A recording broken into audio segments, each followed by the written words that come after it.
So, hi Forrest, I am going to show you how to edit your website. So first of all, you want to go to your WordPress login page, and you get there by going to forrestlarson.com/forrest-login. And that's your secret login URL. Go there, and it will redirect you here to this login page, and you'll be able to use your username, which I created for you, called Forrest Larson Music, and your password, which is on the document that I had sent you, and that should work for you to get in as an administrator to your site. I'm not going to save this right now. Okay, so this is WordPress. There's a lot of stuff, but you're probably never going to use most of it. What I'm going to show you is how to edit the page itself and all the text and all that fun stuff. So mainly what you're going to do is go to the pages link on the left-hand side, which is right here. And we only have a one-page website, so it's pretty easy to find. You just have one page about the artist. That's the default name. So we're going to go ahead and click on that. And this is your website. You can see all these nested boxes that contain all the content that you see on the front end of your website. And these boxes all are editable, and they have some icons that do different things. So the crosshatch arrows will allow you to drag and drop elements around in a different order. I wouldn't recommend doing that too much. You can mess things up that way, but if you want to play around with it, feel free. And then there's the plus button that will add an additional element. There's the pencil icon, which brings you to the editing screen for whatever element the pencil icon is located on top of. And then, of course, there's the X, which will delete the item that element is, or that icon is on top of. So we're just going to go ahead and look at the text here. So this is the text block. Okay, say, oh man, I really wish that it said something different. All you have to do is hover over it. You'll see this little pencil icon. Click that, and that will bring you to an editing page for the text that you want to edit. And it looks similar to like any word processor. You can just type in your changes right into the box. And once you're satisfied with your changes, you can click Save Changes. If you want to add a link to something, you can highlight whatever word you want the link to be, and then click on this little chain icon, and you can type in your URL here.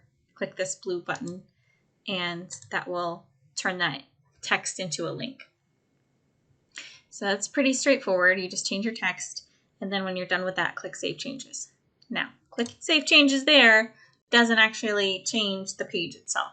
That will be something that we will do later. But first you want to make all your changes on the page, and then we will publish those changes. So say you made changes there.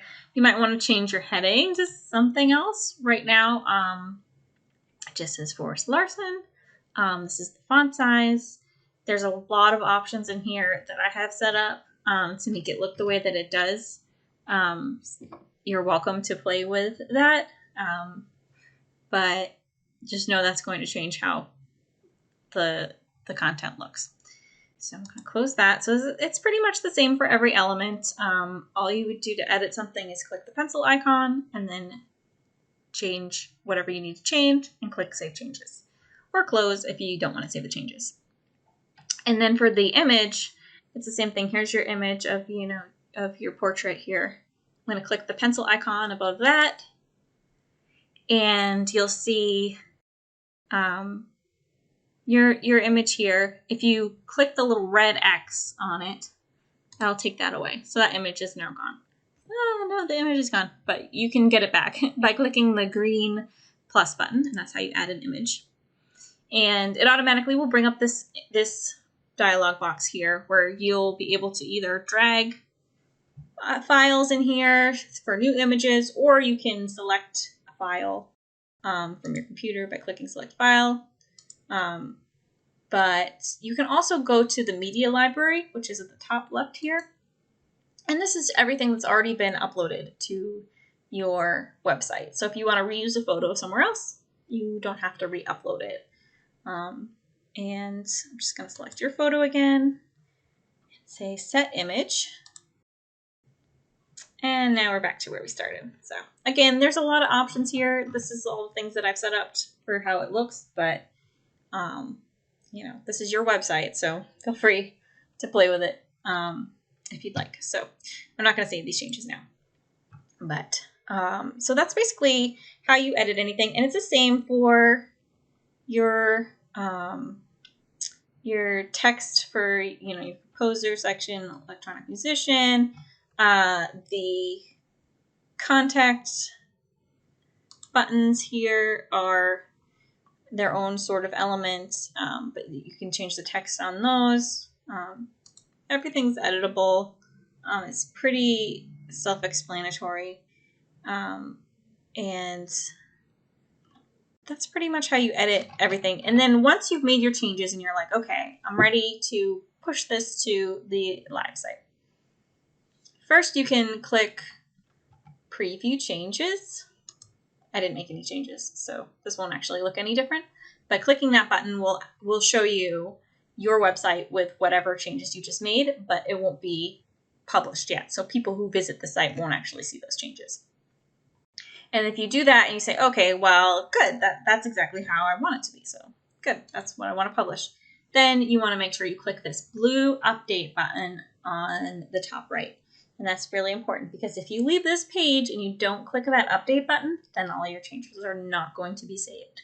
So make sure you click that update button if you've made a change, and you'll be able to see that on the front end. That will just publish the site with your changes.